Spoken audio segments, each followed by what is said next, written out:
had to put my party bathers on because we're in the party cove of Martinique. It's called Anse Noir. So Anse is cove in French. See, I can speak French. And apparently this is where everyone comes to do raft-ups and party all day and some of the night. So we picked a good spot. Check it out. We're doing a slow cruise along the west coast of Martinique. Say goodbye to Saint Pierre and Mount Parly. There's St. Lucia in the background. But today we're heading further south on the west coast of Martinique and finding some place to anchor there. So you can see the rain off in the distance there. That's pretty cool. I always love to see that. And Mitcho's putting away the sail. I like your outfit. Yeah. There's a few things I haven't put away this morning. There's some big boobies on the back of the boat. Yeah. Positioning themselves like they're going to stay. Yeah. Well, they are. Yeah. Nice and chill. Very children. Very Caribbean. We're at France de Fort, which is pretty cool. Oh, it's raining a little bit. We just done a little shop and we bought a flag. Whoopee! So now we're courtesy flag French. Mitcho's putting it up.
Trust us to find the party cove. Yeah, wow, yeah.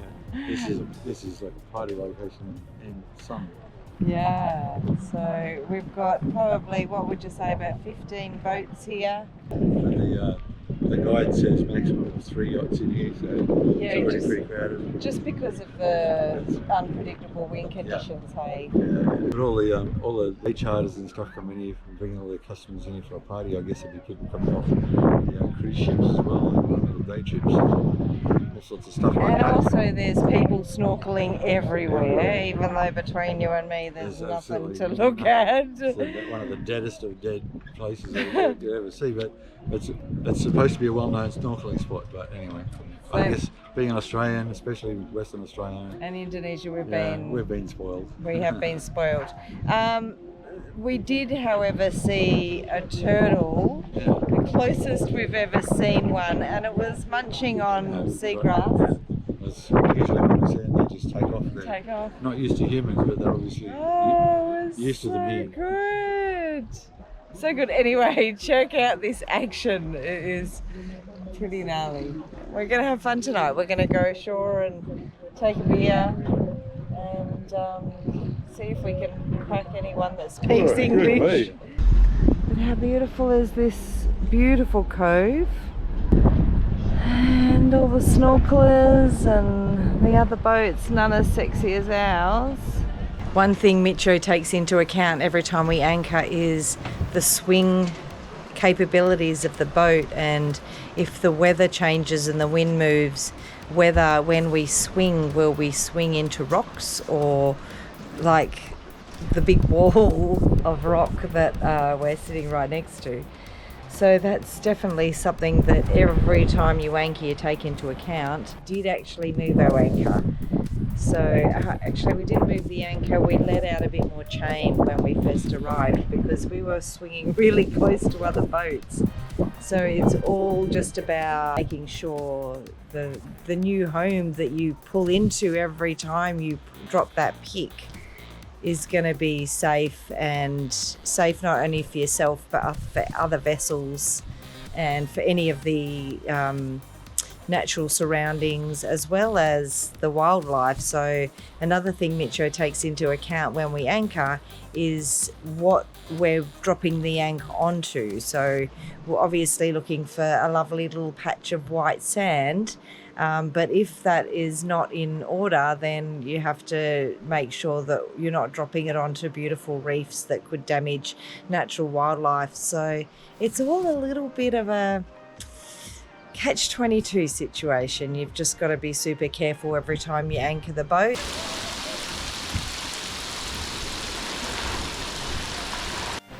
It's so cool. It just started raining. So in the Caribbean it rains hard and fast for a minute and then it's over. So yeah, we're enjoying this little bit of excitement. Oh, but yeah, isn't it nice? So lovely out here too. Look at up in the valley. You can just see it's just so pretty. Let me show you, it's so pretty. Yeah. Oh, we've just got a new boat arrived and we've got a huge one. This one's called Romance, R-O-A-M-A-N-C-E, which is very cute, I love it. But yeah, all those people on the beach would have hurried into their warm little whatever. Oh, they're all in there. You can see them all in the little tent, because I think up there is where the accommodation is. So, oh yeah, it's cold. Oh, so cool. Really loving Anse Noir. Except it is a little bit crazy here. There are boats everywhere, you can hear the music, there's a massive raft-up happening on the beach. We've been sitting here most of the day, I've been doing some editing, watching thousands of boats coming in and out and in and out, and yeah, a lot of them are massive catamarans that have like 30 people on it, and you're wondering how are they going to maneuver around this tiny little cove, but they got around and we're okay and no damage caused. Jet skis arrive, the party boys, actually they are quick to come and go. Trust me, they'll be gone in a second.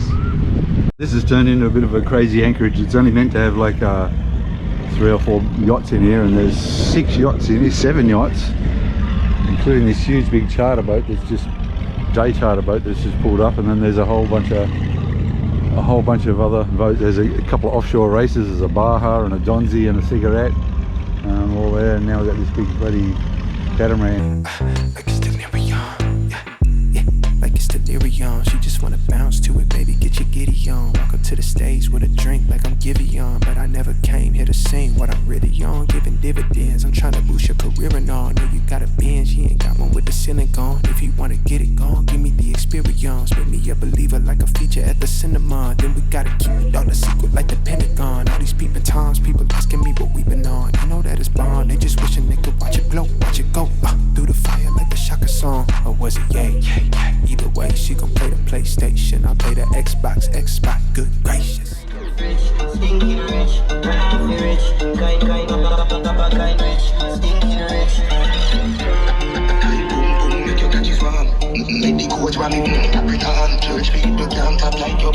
We've had a bit of a lazy day on the boat. I'm trying to get motivated to do a little bit of editing, and Mitch has done a bit of cleaning up and tidying up our sunnies and making sure everything's in order on the boat. So yeah, so it's just been a bit of an odds and ends day, I suppose. We thought we'd get off the boat and have a little bit of a walk around. There's some stairs here that we thought might be interesting to walk up and have a little bit of a wander. And also we've got this raft-up party happening, which as you can hear in the background is just joyous Caribbean fun, hey? Martinique having a bit of party.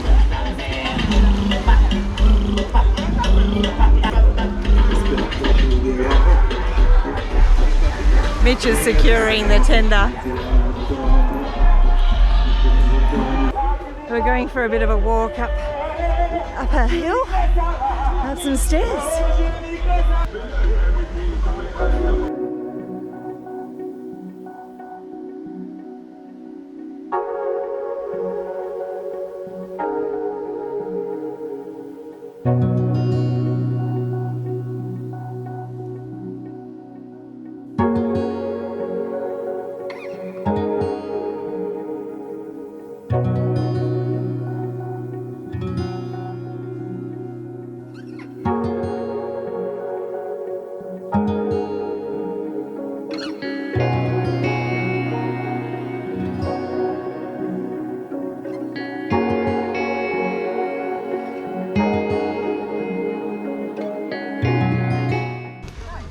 Cute little beach.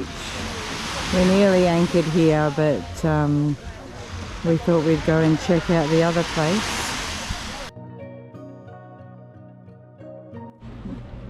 Party's over and everyone's leaving, all the boats. It's about 20 boats here and about 20 jet skis, and now they're all leaving one after the other. Some nice boats too.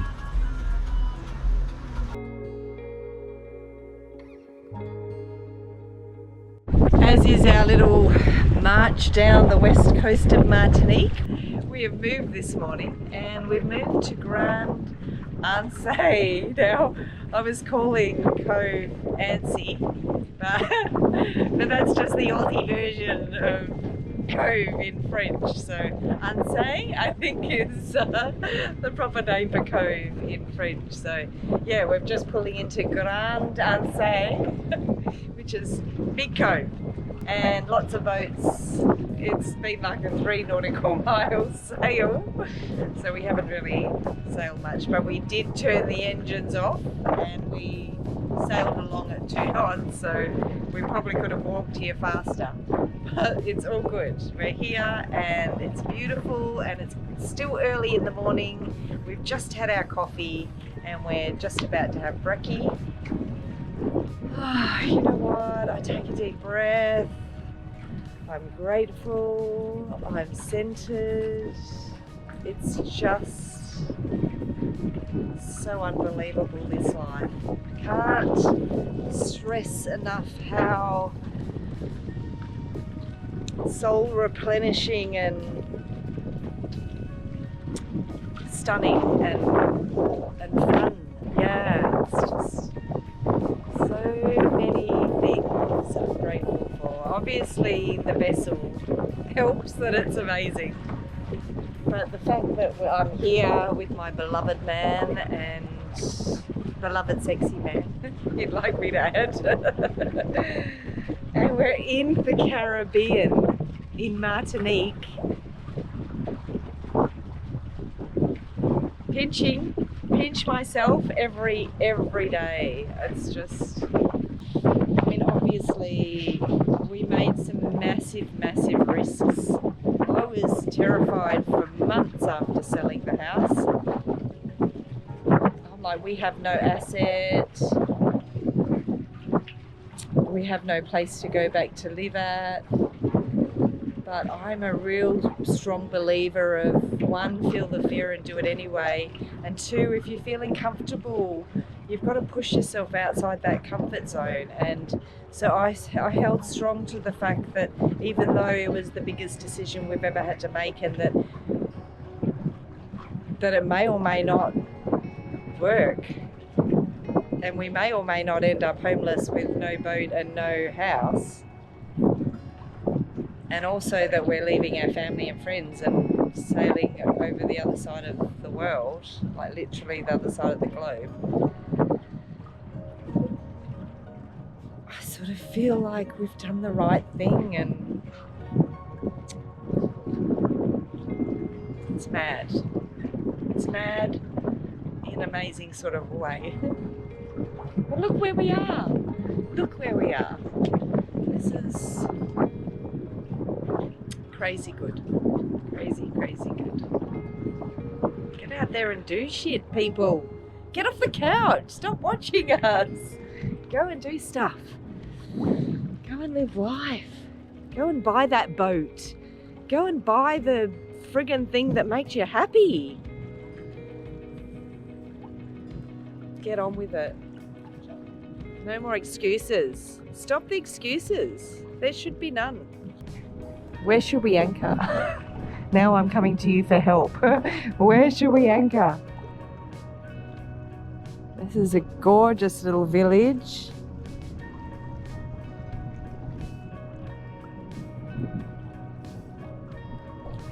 Lots of boats.